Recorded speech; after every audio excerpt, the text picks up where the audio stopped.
Hello दोस्तों, welcome welcome welcome. तो दोस्तों, अभी कुछ समय पहले हमारी दिल्ली की एक सीएम है रेखा गुप्ता जी।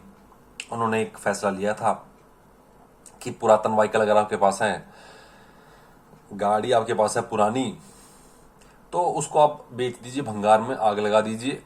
उसकी इस शहर को जरूरत नो है। तो ये डिसीजन उन्होंने लिया। इससे पहले मुख्यमंत्री थे केजरीवाल साहब के पास भी इस तरह के सुप्रीम कोर्ट का आदेश आया था। सुप्रीम कोर्ट के आदेश को केजरीवाल ने कब माना, जो हम मानते। तो दिमाग भी था, उन्होंने अपनी चलाई बढ़िया बुद्धि। उन्होंने कहा कि भैया लोग पकड़ के मारेंगे, घसीटेंगे, इससे अच्छा ये डिसीजन ओड इवन में कन्वर्ट कर दो। तो ओड इवन कर दिया। हालांकि हुआ जो हुआ कुछ नहीं, पोल्यूशन वोल्यूशन कुछ झाट फर्क नहीं पड़ा उसका। लेकिन समझदार आदमी है इसलिए खेल गए। रेखा गुप्ता बेचारी नई निवेली है तो जोश ज्यादा है। तो बजाय कि पराली को देखने की कि एक पूरे शहर, एक पूरे प्रदेश में, हरियाणा प्रदेश में पूरी की पूरी परालियां जल रही हैं, मतलब जत्थे के जत्थे जलाए जा रहे हैं। और किसान जो हैं अपना, जो हमारे किसान हैं, अन्नदाता जिनको हमने भगवान बनाया हुआ है, वो पोल्यूशन कर करके इस देश का जो फेफड़ा है दिल्ली, उसको जला दे रहे हैं, उसको उसमें थर्मोकोल भर रहे हैं। तो उस अन्नदाता के खिलाफ आवाज उठाने की हिम्मत तो आज तक हुई नहीं किसी में। तो इन्होंने भी उठाई। इन्होंने आवाज उठाई किसके खिलाफ? मिडिल क्लास के खिलाफ। क्योंकि मिडिल क्लास वो आदमी है जो पिछले 25 साल से 20 साल से टोल दे रहा है, सड़क पर चलता है टोल देता है, कमाई करता है सैलरी में तो इनकम टैक्स देता है। ये सारी नोटंकी वो करता रहता है और सर झुका के करता रहता है, क्योंकि आदत पड़ी हुई है। घर पर बीवी और गर्लफ्रेंड की गुलामी करने की आदत पड़ी हुई है। उसके बाद अगर कहीं वो बाहर जाता है, ऑफिस जाता है, तो ऑफिस में बॉस के खिलाफ कुछ बोलने से बेचारा कतराता है कि कहीं सैलरी डिडक्ट ना हो जाए। तो ये सारी उसकी जो आदतें हैं पूरी की पूरी पड़ चुकी हैं गुलामी की।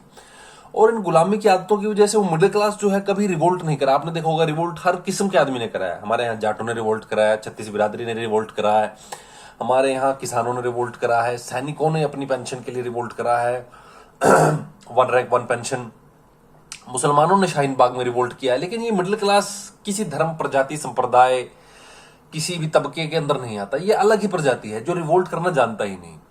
ये वो प्रजाति है जो सर झुकाए हुए जीता चला जाता है, जीता चला जाता है तब तक जब तक इसकी पेंशन लगनी बंद ना हो जाए सरकारी खाते से, जब तक ये टपक ना जाए तब तक। क्योंकि इसको आदत डाल दी गई, इसको ट्रेनिंग दी गई है। स्कूल में पढ़ो पढ़ो पढ़ो पढ़ो, उसके बाद नौकरी करो करो करो करो, बच्चे पैदा करो करो करो, शादी करो करो।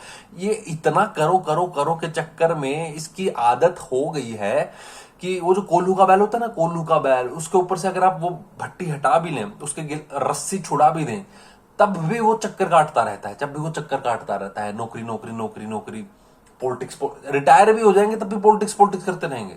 रिटायरमेंट के बाद, मतलब जवान हो तक तो मैं समझता हूं तुम्हारे पास एनर्जी है, तुम नेता बन सकते हो। लेकिन बुढ़ऊ, 60-70 साल का बुढ़ऊ जब पहुंचता है पार्क में भैया और बैठता है अपने 10 बकलोल लोंडे टाइप के बुजुर्गों के साथ, तो वो ऐसी बतकही करता है। और इतने 2-3 घंटे ऐसे निकलते हैं जैसे भैया बस सीधा स्वर्ग से उतरकर अप्सरा आई हो और आपको पता ना चला हो आपका टाइम कितना पास हो गया।